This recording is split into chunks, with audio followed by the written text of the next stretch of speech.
sometimes even as believers, the jadedness of life can catch hold of us. And our view can be jaded and how we see the world around us. It can come through disappointment. It can come through struggles.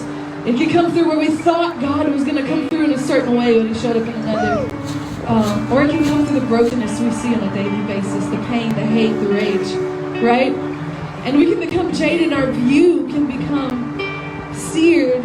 And instead of seeing the world through His eyes, through the eyes and the lens of love and of truth, we begin to see the world through the eyes of negativity and discouragement and doubt.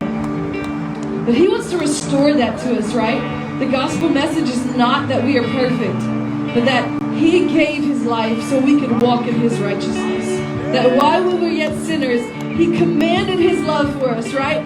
While we were still in our yuck, He came and met us where we were, pulled us out, set us on the rock that is Jesus, so we could then take on His righteousness. And His strength is shown in our weakness.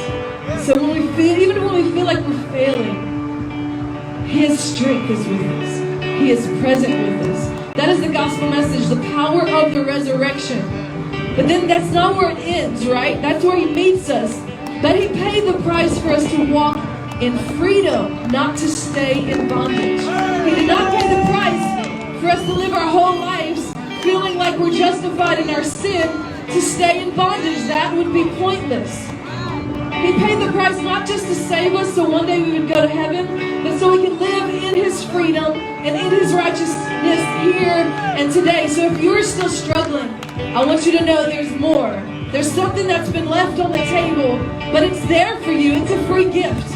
His righteousness is a free gift. And He wants it for you. He doesn't want you to struggle every day with sin. He wants you to be an overcomer. He paid the price so we can walk in the power of His Holy Spirit living inside of us. His truth inside of us. So guess what? You can still live on the streets if that's where you are and be a light.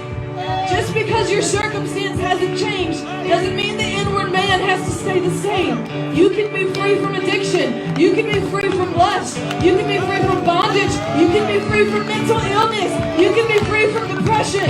You can be free from the shame and the guilt of the past. Guess what? You can be free from the pain and the trauma of your childhood. You can be free. It is for you. It is a free gift. It is not for those who have it all together. While we were still in our sin, Christ commanded His love for us. And He said, I want you just the way you are right now. Come to me and I'll do the rest.